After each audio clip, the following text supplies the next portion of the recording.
Andros, this week, the managerial change that we thought would happen has happened. Because Rafa Benitez in at Everton. Many Evertonians yesterday were getting in touch saying, hang on a sec, we don't entirely approve of that. Farhad Moshiri joined us. He joined us from a trip he's having at the moment to Italy, saying Farhad's a man. Rafa is the man. It's as simple as that. And then Nuno is in at Tottenham. It begs the question this morning. Nuno at Spurs, Rafa at Everton. Who's got the tougher job? Oh, tough question. I think Rafa has a lot to do to win over those Everton fans, so that's going to be a challenge in itself. But I think Nuno at Spurs is going to be the tougher one. The expectation at Spurs from Pochettino, he took them to he made the Champions League a norm for Spurs, which hasn't been the case before that. So Nuno has to live up to those expectations with not really having that Champions League squad. So I think Nuno, he's got a tough job there, but he's a top manager. He's done it. He's dragged Wolves out the Championship into Europe, so he'll do a good job there, but he'll be the toughest job for Nuno for sure. Has anyone said to you, Andros, Ryan Mason didn't get it? Because at one stage you were, with the best will in the world, you were pushing Ryan for it. Listen, I was pushing Ryan when there was Ryan or Gattuso. True. It wasn't, I thought Ryan was the number one target. It was that if you can't get a top manager, then go with Ryan as a stopgap for a year. But for me, I feel they have got a top manager now. They've got a top manager in Nuno who's proven himself in the Premier League, who's capable of improving teams and getting the most out of teams he manages. So for me, they've got that top manager in Nuno who can take them for 2, 3, 4 years back to where they want to be. Well, to be fair, Simon, you were pushing Nuno early on in the proceedings, long before they went off in the circuitous route that they took. Yeah. Now they've got him. Now Rafa is in at Everton, and I know you've got certain views on that. Mm-hmm. Who's got the tougher gig? He's warming up to somebody. You can sense it, Andros. Stand by. I think you can reverse it on its head and look at the half full glass rather than half empty. Who's got the bigger opportunity? Both sets of fan bases will have suppressed expectations because neither one of them is overwhelmed by the appointments. There's a reasons why certain segments of the Everton base are underwhelmed by Rafa Benitez because they don't like the link to Liverpool. I think that's a flawed set of thinking because that's tribalism. It doesn't mean that the guy isn't capable of doing a job. I also think Tottenham's expectation are different because they realise that their team and the squad that they have isn't as good as it has once been, and they sort of bemoan the loss of Pochettino, the same manager that a lot of the Tottenham fan base was saying had run his course at the end of the time. Look, Espirito Santo was advocated for me in a closed user offering that you put to me about 2 months ago of a group of managers that were being indexed to the Tottenham job, and I went, that's the guy amongst that group of people that can do a job at Tottenham. He will have an opportunity. His challenge will be working with Daniel Levy, and his challenge will be being able to move from the initial euphoria of moving through the gears, going from Wolves to Tottenham, and then realising that it isn't quite what he thinks it's going to be, and he's going to need a little bit more support. When Mourinho walked through the door at Tottenham, the biggest thing he said was, what a wonderful gift I've got, a squad that doesn't need any supplement. Yes. And then within weeks and months, he was moaning like a good one. Right? Yeah.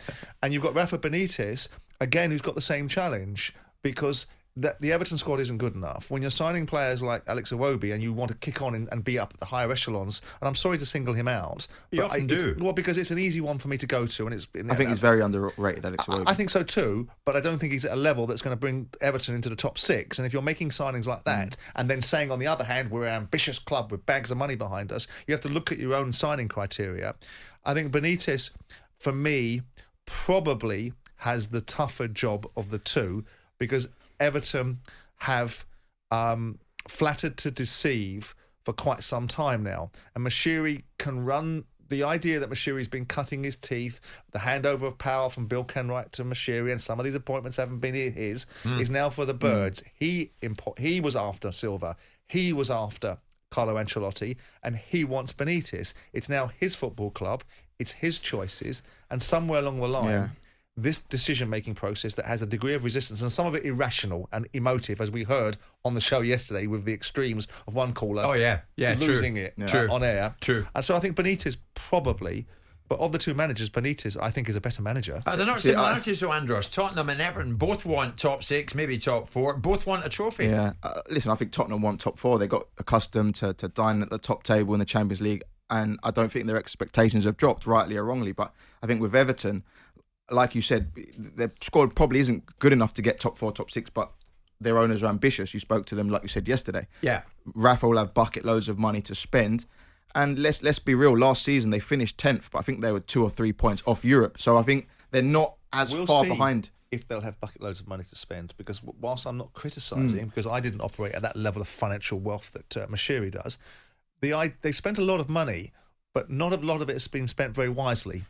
And some of it's been overspent. When you look at Richarlison, and that was overspent because of the relationship with Watford and the fallout after they tried to nick Silva and created all the mayhem they did there. Then you've got the purchase of Gylfi Sigurdsson, which was overpriced. And you look at some of the other deals that have been done there are not great. Now, Benitez going in there, and Luke was raising his eyes because I said he's a good manager. I've never said he wasn't a good manager. I've said I don't like the way he operates upwards. A few moments ago, you said Rafa is the better manager. Yeah, he's a better manager than Espirito Santo.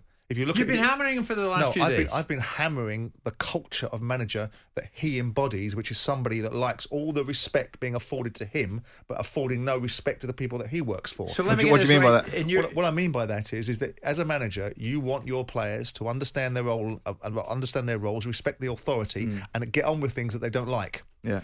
Rafa Benitez doesn't do that himself to the people that he works for. He doesn't want to afford the respect to the owners of the football clubs that he works for when he doesn't get what he wants. He wants to be able to go out in the press and sing like a canary when he doesn't get something he wants. Yeah, see, I interpret that differently. I interpret it as him having very high standards, wanting the best for his club and wanting...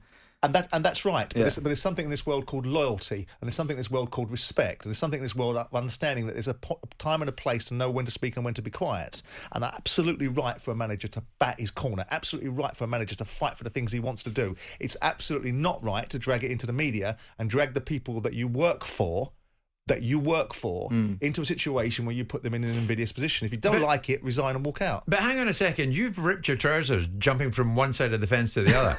Rafa is the better manager. You've been telling us that Espirito Santo is the greatest thing since sliced bread, and that Rafa ran about the country basically. No, that's not true, Jim. That's a load of old nonsense, and well, you know it. What I've always said is that Benitez is a very good manager. Look at his track record in the past.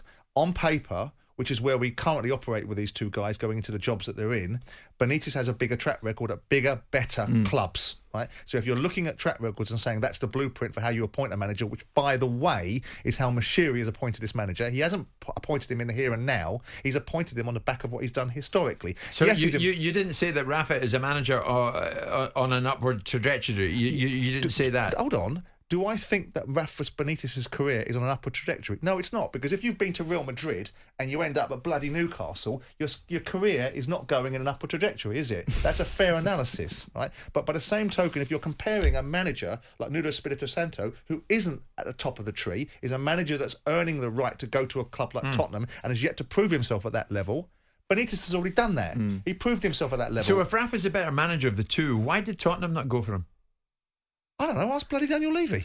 Maybe he didn't want a divisive, disingenuous pest in his dugout that somewhere down the line is going to fall out with him the moment he doesn't get what he wants. Simon, Maybe that's what he didn't want. Listen, it's not just Rafa. Every top manager demands the best, demands the most, and if they're not getting wrong with it, that, by the way. Nothing wrong with that. It's how you do it, Andros. It's like you were making a case a moment ago, which almost stuck in my throat, that somehow it's acceptable for players to down tools if they don't get what they want. No, I said rightly or wrongly. I never once said it was acceptable. If you sign a contract, you stick with it. You sign a contract because I tell you what a club has to, and you say, "Oh, they marginalise us to put in the reserves." I've never once said that. Don't put words into my mouth. But that would be your argument if I push back on it. So you're telling me what you think my argument would be, rightly or wrongly? I'm piecing it together. I'm following the breadcrumbs. Yeah. He's got his back against the wall and he can't move this morning. It's interesting, Andros. So there we are. Rafa in at Everton, of course, and Nuno in at Tottenham. They both get fairly tough jobs on the horizon. That's the way I see it. Out in a year, Benitez. Because... Wait and see. Say again? Out in a year. No, he's not. He'll be out in a year. Yeah. He was at Chelsea where they hated him just as much, and he delivered. He got on with it. He delivered a Europa League for them. He's not fazed by the fans not liking him. When Moshiri wakes up and realises he's kissed a frog, and it remains a frog, right, and it won't turn into a prince, he'll be out in a year. Okay, that's one way of looking at it. Chris Jones on Twitter saying both very average mid-table teams at the moment, but Rafa is the far superior manager. So Everton, says Chris, will easily finish above Spurs. We'll wait and see. See, we've got time? Go on. See, that's what. So the perception of Everton is average mid-table club, but you look at the table, 2 or 3 points off Europe. So I think the expectation at Everton is lower because of their actual finishing position, not how far away they were from Europe. So for me, it's Rafa's got the easier job there. Jim White and Simon Jordan. Monday to Thursday morning, 10 till 1. On AM, on DAB, via the talkSPORT app and on your smart speaker. talkSPORT.